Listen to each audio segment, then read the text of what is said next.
Yes, you look great. Thanks for hanging with us. You might want to watch that so that doesn't slip off. Okay, fine. Wonderful.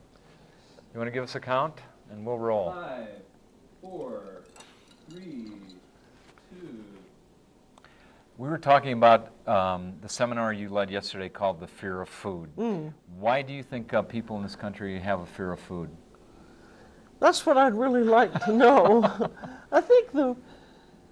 I don't know why this, I think we've kind of gradually been moving into it. We had during the 60s we had with the 60s revolution, we had the young people who went into organic food and the fear of pesticides and so forth. And I think it's gradually grown from there.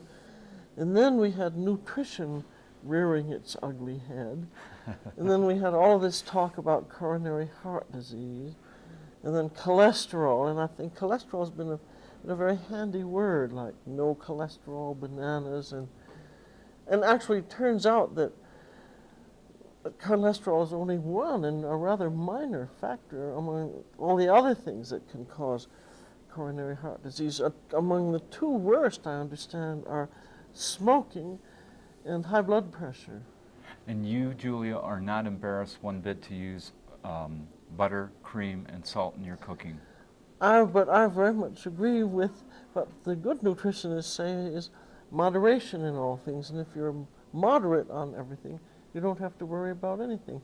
But also is that I think it has been very useful to point out that you shouldn't have more than 30% fat oil among your calories, and that 1/3 of that can be saturated fat. So in other words, if you're doing about 1,800 calories a day, you can have 6 tablespoons of fat oil, of which 2 tablespoons can be butter, or 1 ounce, and you should enjoy every mouthful of it.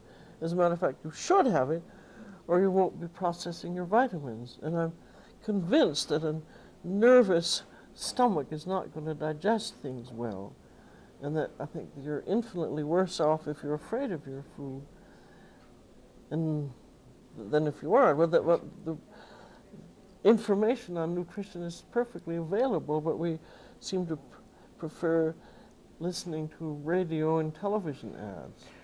Well, how would you describe the difference between the French culture and the American culture towards food and wine? How would you describe that difference? Well, I think in France, food and wine are a national sport, and that's a nice way of looking at it.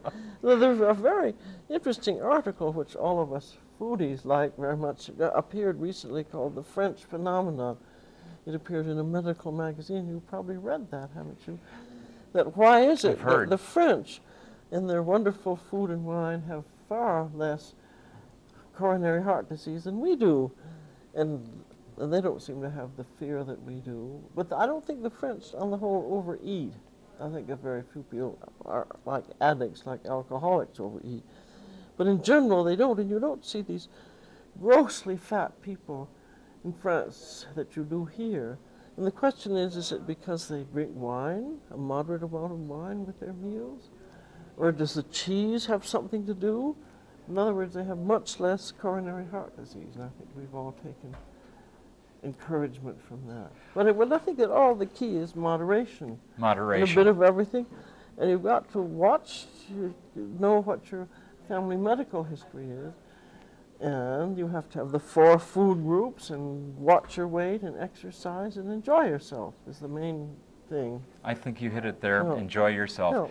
Tell me, in early 1960s, on a public TV station in Boston, you started the show The French Chef. You were breaking new ground then. How exciting was that? At that time, there weren't any cooking shows at all on television, and WGBH was of the educational chain, and it was mostly talking heads, like you and me now. And they thought they'd like to have a little action, and my first book had just come out, and it was reviewed on the television, and I made an omelet or did something like that. And they got quite a few letters saying, well, why don't we have a cooking show? And the station said, well, would you like to try 3 as a pilot? And so my husband and I said, sure. We hardly knew what television was at that point. And then it turned out there was a real audience, and we did 13 shows just on borrowed tape. And they went over Sounds well like in GrassRoots. Boston. Yeah, they went over well in Boston. Then I think Pittsburgh was the first to take them. Then San Francisco, and finally New York. And we were launched. And so there was nobody cooking on television for, I think, about a year, until the Galloping Gourmet came along. And then now we have, gosh, I don't know how many cooking shows. Yes. The local station in Denver, by the way, still carries your show, The French Chef. The repeats. Yes. You know, we had the dinner series and the company series and everything. There's Well, it's a lots of fun. I've thoroughly enjoyed it, and I think television is a marvelous teaching medium. It doesn't supplant books. I think if you're going to learn any kind of a how-to thing, you have to have the book. But having the actual being able to see how things are done is just marvelous. Has anyone encouraged you to go to videos? Have you thought about doing any videos? We have 6 one-hour teaching videos. Okay. But I think none of them have gone over very well. None of them, of anybody's, except for Paul Prudhomme, because I think he's very entertaining. And Jane Fonda, because you can do it on the living room rug. But I think there are 2 things that are hampering videos. One is that you need a small video cassette player that you can take. So if you want to fix a toilet, you want to have it right there so you can see all the mechanisms. And the second thing is you need instant access, say in a cooking show, like vegetables, like do you see Marion Morass? She's the Victory Garden cook on the Victory Garden. And she has a very, very good video on vegetables that's an hour and a half, but it takes a long time to get from carrots to potatoes using fast forward. So I think nothing really is going to, I don't think teaching video is going to take off until they go to video disc. I see. Because with that you can have instant access. But they still have to have a small portable cassette or disc player so that you can take it anywhere, like planting the tulips or whatever you're going to do. Yes. Well, Julia, we have 2 wines here. I want to taste good. these with you. This is a Riesling Trimbach, and it's the 85. Well, I and love I understand that Alsatians. you have a project called the American Wine. It's the American Institute of Wine and Food. Okay. Well, it was established Tell us about it. It was established in 1982. Well, that has a... I don't think Alsatian wines are terribly well known in this country. They're not. They're delicious. And aren't they outstanding? And I don't think that... I know 1 or 2 Rieslings that I like from California. I think Heights makes a good one, but I think mostly they're too sweet. Yes, and that's what I love about these. Well, in our American Institute of Wine and Food, it was established in 1982, and it was Dick Graff of Chalone Vineyards and Bob Mondavi and I were all at a dinner party together, and we were saying, well, why don't we have some kind of an association or something where wine and food can be taken as a serious art form, which they really are, gastronomy, in other words. And that was when we decided we'll start an institute. So we all got together in Santa Barbara. We have from all over the country. We had Alice Waters and Jeremiah Tower and Jim Beard and everyone you could think of, and we all got together and we formed the institute. And it is composed of professionals in the wine and food business, like the growers and the cooks and the wine people and the distributors, and passionate consumers like you and me. And anyone can belong, which is a wonderful thing. It costs $60 a year just for ordinary people. And we have over 5,000 members, and we eventually expect to have over 30,000 when we flan out everywhere. We have 17 chapters. We have one that started in Denver, and we're going to have, I understand that we're going to have one in Aspen and somewhere else in Colorado. But the wonderful thing about it, the chapters are that they're to extol the virtues and the pleasures of each region that they're in. And the chapter is the strength of the organization, because we have wine tastings and food tastings and seminars and dinners, and then the Institute itself has a great big conference on food once a year, and then small conferences. Where is that held? It depends. It's been held all over. We had one in Chicago, and we've been in, I don't know, Dallas, Santa Barbara, and other places. And we have a Journal of Gastronomy, beautifully, I wish I had a copy of it here. It's a beautiful, beautifully printed small magazine. It looks like a book that comes out 4 times a year. And we also have a newsletter. And we want to get right in on the problems when we have problems like the Alar apples or nutrition or something like that, so that people can turn to the AIWF and try and find out what's true. And we have an 800 number, which I will now give you. Okay, please do. It's 1-800-274-AIWF for American Institute AIWF. of Wine and Food. I'll give that to you again in Please case do. people didn't get it down. I can tell you've done TV before, Julia. Please. Well, it's 1-800-274-AIWF. And if anyone calls up that number, they'll give information on how you can join and where the nearest chapter is and so forth. But it's a really wonderful organization, serious but great fun. Uh-huh. And I hope that with this festival that we're having here, I hope that with the Wine and Food magazine, the AIWF can cooperate with them and that we can all join together. My idea is everybody do everything together. Sounds great. Sounds great. Tell me, this is a Riesling from Alsace. Obviously, you've spent time in France. You were a graduate of the Cordon Bleu Cooking School. Mm-hmm. That's good. What would you, if you were going to have that wine with dinner, what dish would you think of preparing with that? Well, of course, I think a Riesling goes awfully well with fish dishes and light dishes, particularly with. I think would go very nicely with something like a salad niçoise. You'd be very careful not to put too much acid in the dressing, but it's a lovely summer drink too, isn't it? It is. It is. And I must tell you, you said the salad niçoise. That's one tape that I have of yours at home. Oh, you that do? was done in France, right? Oh, I love a salad. Where you went out and shopped and picked all the Yeah. things out in the market and then took we them had home such- and prepared them. And it's interesting It was that you such mentioned fun, that. Well, there are many recipes or ideas for salad niçoise, but I've always liked the ideas of Escoffier the best. And Escoffier came from right around Nice, so that we He can did. believe him. And he's my hero, really. I was going to ask you, who is your inspiration? Who do you see as your mentor besides Escoffier? Who do you have? Well, I had some wonderful, when I was in France at the Cordon Bleu, I had a wonderful old chef. His picture's on the jacket cover of my volume 1 of Mastering.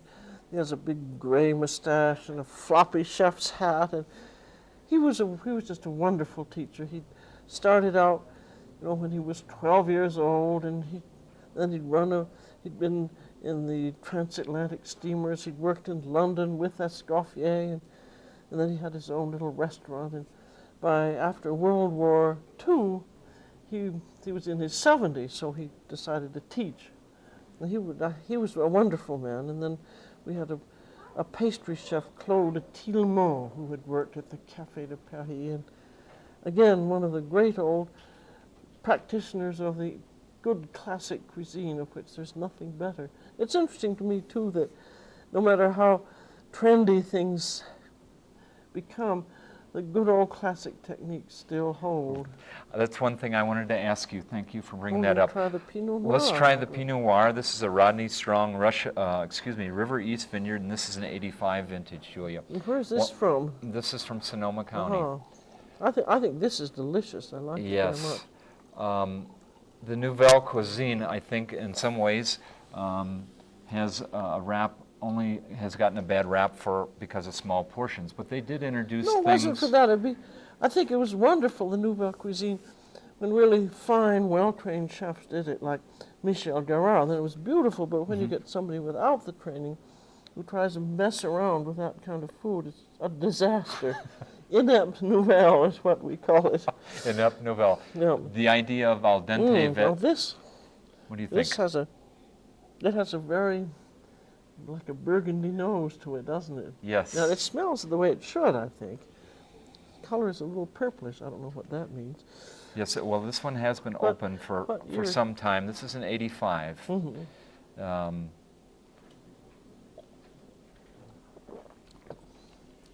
That's very good. It tastes the way it should.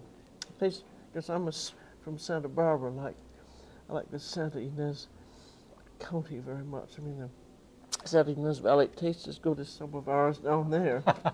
It's a very nice wine. I don't know these, but it tastes the way it should. It has that Earthiness? Do you think it has an sort of that earthiness about it? a typical Burgundy taste to it. Yes, which is sometimes for California Pinot Noirs, that's very unusual. Well, not for the good ones. I think that they have to have that taste or they're not right.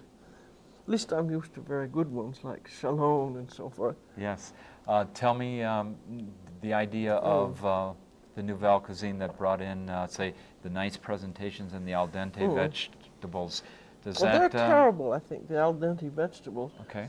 As my hero Escoffier said, like with a perfectly cooked green bean, it should have a certain amount of texture, but not exaggerated. And I think vegetables have to be very, very carefully cooked with a great deal of attention paid to them, because there's only about a minute or less at which they're perfectly cooked, not overcooked and not undercooked. Because if you undercook a green vegetable, its flavor hasn't developed as a cooked vegetable, because it's either raw or cooked in my vocabulary. Yes. The staff has submitted a question which I agreed quite early on to doing, and they said I should ask you, have you taken offense at the Dan Aykroyd impersonation at all? No, we love that. They kindly sent me a tape of it. I think it was Did they? terribly funny. We thoroughly enjoyed it. Save the liver. Well, you are definitely a jewel, Julia. We have 1 or 2 minutes left. What would you like to say to the generations coming into the cooking industry now, and the people that are beginning their careers in restaurants? Mm-hmm. Well, I think it's a wonderful profession, and you never can learn enough. I never have talked to a fine old chef who didn't say, well, every day I've found something new. It's so creative, and there's so much to do now. I think it's also, we want the food to be healthy and correctly done. And what I like about it, I like all the people in it. I mean, because if you're not in it unless you love it, and it's fun to be in, and it's like a great big camaraderie. Everyone who's in it seems to know him or her other, however you would pronounce that. So I've thoroughly enjoyed it, and it's like the whole field of gastronomy that has so much to offer.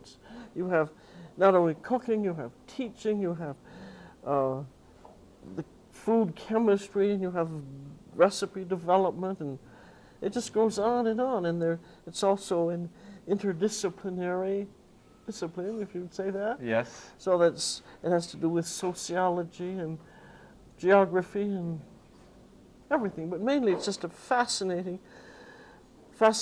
discipline, and you can never tire of it.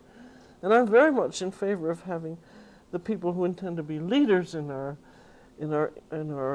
discipline to have a very good education, and I hope that in the very near future we'll be able to have a degree in fine arts, gastronomy, because for instance, if you have people who are restaurant critics and food critics, or people who are managing hotels, they must have a good culinary background, because if they don't know how good food is supposed to taste or how it is made, they really can't direct people, and they can't write about it if they don't know about it. Obviously, your passion is the American Institute for Wine and Food. Mm-hmm. Any other projects that you have maybe put on the back burner that you're That's going to... that's my main interest, and I'm very much interested in education for young people.